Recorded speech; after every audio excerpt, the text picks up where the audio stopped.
that comes and goes, but few people really know what it means to really love somebody. Love, though your tears may fade away, I'm so glad your love will stay, because I love you and you showed me, Jesus, what it really means to love. My name is Marquita Lyles. I am from Columbus, Ohio, born and raised in Columbus, Ohio. I am a vocalist. I'm a professional background vocalist. I'm a praise and worship leader. I am a makeup artist. I am the daughter of the Robert and Stephanie Lyles. I have two sisters. I have a little doggie. She's a Jack Russell Terrier. Her name is Noonie. And I just love to live life. I'm a beauty educator as well. I've added that recently, and yeah. I actually am inspired by my family as a whole. I come from a very musical family. So coming up, of course, it was my mom and my dad, my godparents as well. And somebody that has really, really inspired me, and she inspires me to this day, since I was a kid and to this day, is my cousin Mary Tiller of Anointed. And it's so crazy because it's like now whenever I sing around her, like she cries, but that was like something that I've always done when I heard her voice. So that's somebody who inspires me. My mom, who people rarely hear sing, she's that soprano voice that I have, but she doesn't use it as often as she used to because she feels like she's, it's time to pass the torch, but she inspires me a lot. Of course, my dad, I mentioned him, my cousin Ronald, my cousin Sean, who has since gone on. I have a lot of inspirations. I would definitely say my family as a whole, the Ron Isley of gospel, my Uncle Ronnie, like him, of course, and my Aunt Vanessa, I mean, the cleanest runs that you will ever hear in your life. I love her. And yeah, there's so many to name. There's really, really too many to name when it comes to vocals. But outside of my family, of course, everybody knows I love Lisa Noel Smith. I love Tanya Baker, and Karen Clark Sheard. Those are like my top 3 vocalists ever. You know what? And I have to throw the Peggy Lacey out there because let me tell you, she is a legend. You hear me? She is a legend. And I love her. Every time I get the call from her or Monte, I'm excited about it. Come on, let's sing it again. Hey, we give you all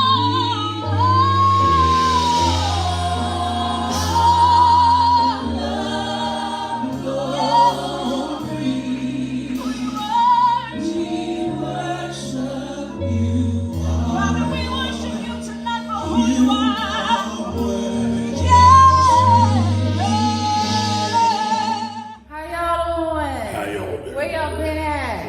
What y'all been doing? Tailor made for you coming back, season 2.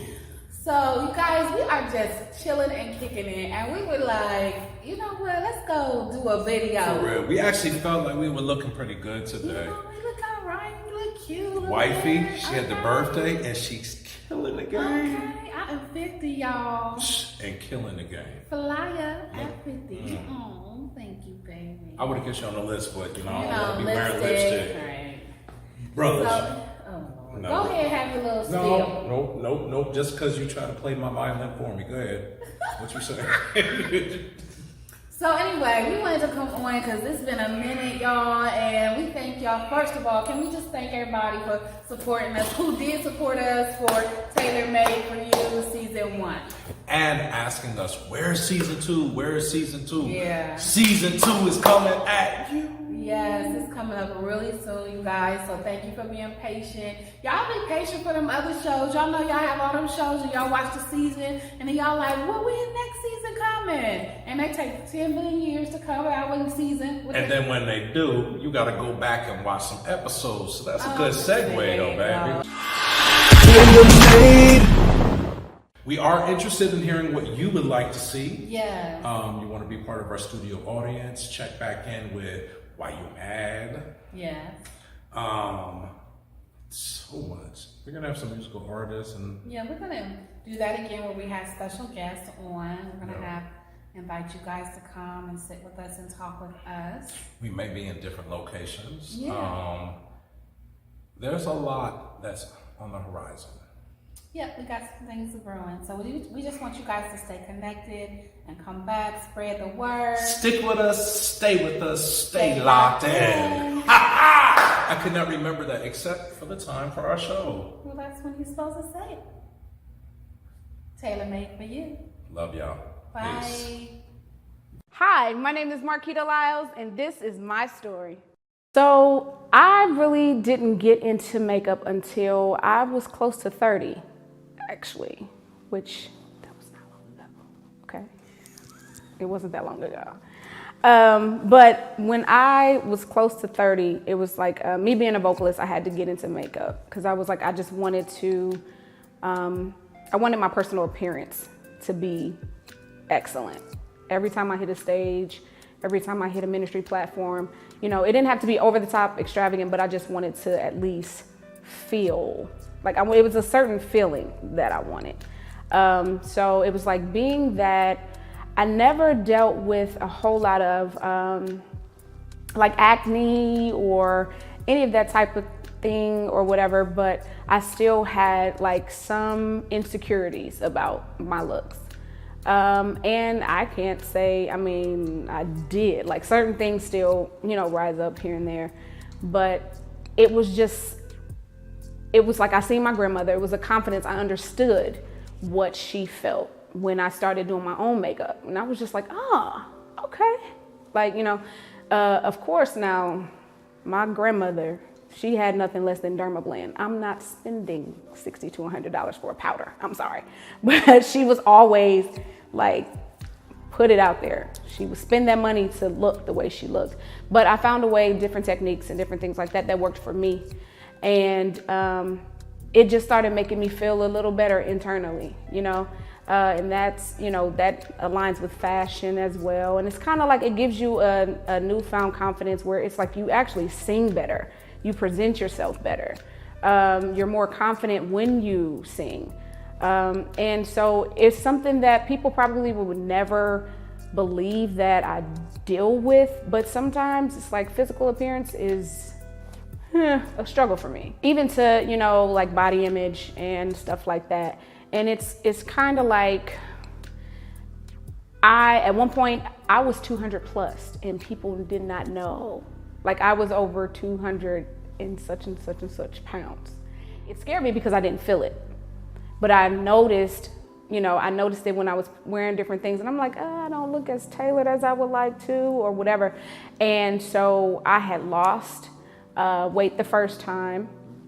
And it was so funny because different people didn't recognize me. It was a specific time when we went to, my godmom, she had a party, my godmommy, she had a party, and people were just like, oh, hi. And it was just like, hello, it's me, you know? But it was kind of like, people don't see that part, you know, when it comes to me. And I deal with it like I'm human. You know what I'm saying? A lot of people, especially like my cousins, my family, a lot of people are just like, oh, you're perfect. Oh, you're this. Marquita can do no wrong. Da, da, da. And I'm just like, I don't feel that. I don't feel that at all. But yeah, I mean, it's something that I still deal with, not so much because it's like, especially since the pandemic, like I took a lot of time to do a lot of internal work. And so with that and seeing myself internally, it has allowed me to see myself externally in a totally different way. And it's like what a lot of people don't realize is it's like a lot of times you appear a certain way with your eyes, but it's like you have to do the internal work. And once you begin to do the internal work and even reading your Bible, digging into the word and saying, you know, seeing who God says that you are or who you are to him, you'll begin to see yourself differently on the outside. So that's what I began to do. I heard your voice calling my name from the tomb. I came alive. You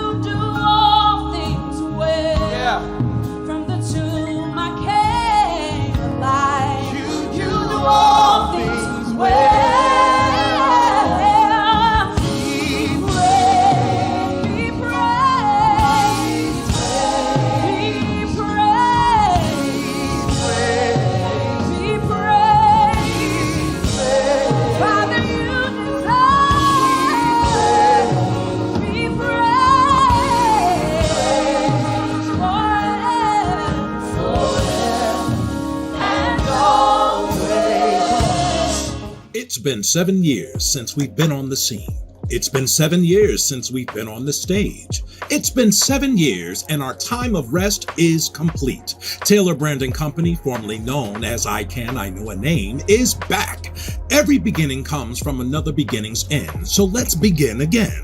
We're inviting you to be a part of New Live Theater Vibes, a new name with new scripts and a new brand of creativity. Submit your auditions online now at www.taylorbrandingco.com/auditions. That's www.taylorbrandingco.com/auditions. But hurry up, this round of auditions ends on March 15th, 2023. Let us see what you got. Union and non-union talent, welcome to submit. Pay rates are scaled to each talent's level of participation, so don't delay. Submit today. Actually, I was 31, and my cousin, Sean, he ended up passing.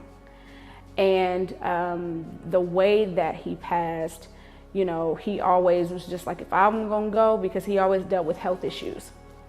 And he always was like, if I'm gonna go, I'm gonna go doing what God is destined for me to do. I'm gonna go doing what God has placed me on this earth to do. And we hear that, but he did that, because that's where he passed, singing and ministering before the people. And so at that time, it put a fear in myself and Ron.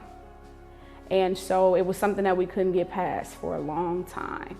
And so I did not sing for a long time. I got a call from one of my friends, and he was just like, hey, Keita, do you mind leading praise and worship? And I was like, leading praise and worship. And it was at New Covenant. And so I was just like, okay. So that was actually my first time. And a lot of my friends didn't know, but I had legit had a fear of singing. I was scared. It was just like, okay, he was giving his best to God. He was doing what he was doing unto God. He was following his God-given purpose. He was walking in his ministry. He was walking and doing what he was supposed to do. And he just passed right then and there, you know? So it was kind of like, ooh. So it was just a fear. And of course, I know, you know, it was the enemy. He was definitely toying with my mind and toying with my emotions in it. And I have his initials around my neck, the SMJ. But I was like, okay, I'm going to do this. I remembered our conversations, like right before he left. He was talking to me about pushing my makeup even more and getting serious about that. And at that time, I'd only been doing makeup for a couple of years, and he was just like, get serious about it. He was just telling me just how amazing I was at it and how he had been watching me, because he moved to Alabama when we were kids. So he's from Columbus, Ohio, but he moved to Alabama when we were kids.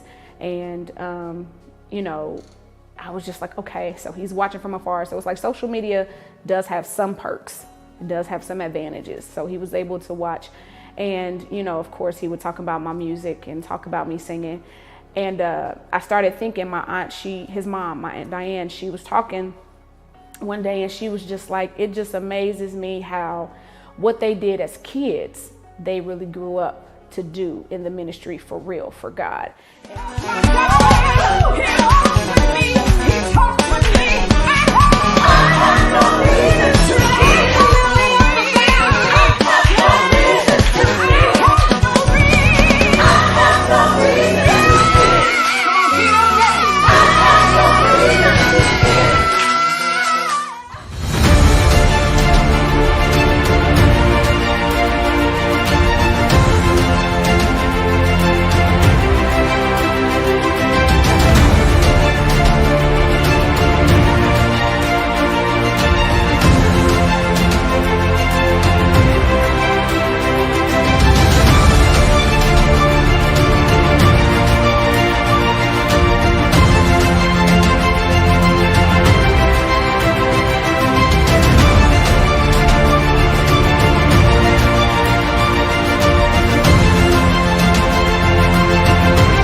Join us every Saturday evening at 8 p.m. for a brand new episode of Tailor Made for You. Your hosts with Luanda and ZF Taylor. Found on Imagine Me TV, Amazon, and Roku. I always tell people, especially when it comes to music, it's like you're the first partaker. So when I hit a ministry platform and I'm ministering to somebody, I'm also ministering to myself. And I also have to do that at home first. So I generally do it at home first. That way when I get on the outside, it's not as hard. You know, if it is a day where I'm not feeling the absolute best, it's like I have to make sure that I tend to myself first and my feelings first to make sure that when I get out there to sing before the people or do makeup for somebody, because makeup is a ministry as well. And it's like before I put my hands to any brushes, to any faces, you know, I pray even then. Before I hit a ministry platform, like I pray so that whatever I may be feeling in my physical, like because, you know, or mental or emotional, because I am human, I don't want to ever spew that onto anybody. So there's days where I can brighten somebody else's day up and I may be feeling a certain way. But I put myself aside to make sure that the ministry goes forth and to make sure that whomever I'm dealing with or working with has a great experience when it comes to me. So I got to the point, I have a friend of mine. His name is Joenathan Banks. And you know, Joenathan likes to talk to himself. So Joenathan loves to talk to himself. And I always talk about it. I'm like, what are you doing? Like, why are you talking to? Who are you talking to? Are you talking to me? Like, no, I was just talking to myself, like a full-blown conversation. But it took me back to something that Kiera Kelly said, that her mom said, and was like, it's not the people that talk to themselves that you need to be worried about. It's the people that do not. So I took that and I kind of started looking at myself like, yo, you know, encouraging myself, affirming myself. It sounds good from other people, but it is very important that we see it within ourselves. It's not enough for people to see it in us, but we have to see it. So it's like from telling people, like, you are enough, you're beautiful, like, you know, you have purpose. And oftentimes, you know, we hear it from other people, but until you can see it for yourself and feel it for yourself and know it for yourself, nothing will change in how you feel about it. But getting to that point where I'm able to look myself in the mirror without being silly, because I'm really a goofy person and a lot of people think that I'm serious all the time, and I'm really, really not. And that is a problem that God needs to work with me on, because I'm really, really goofy in real life. But I'm able to look myself in the mirror and really talk to myself and give myself those serious conversations, you know, without thinking that something's wrong.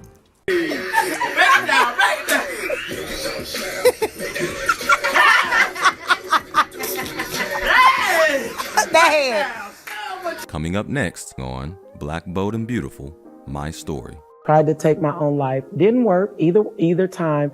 And I even remember being, after accepting Christ, asking him, just don't wake me up tomorrow. Just let me come and be with you. I just want to be with you.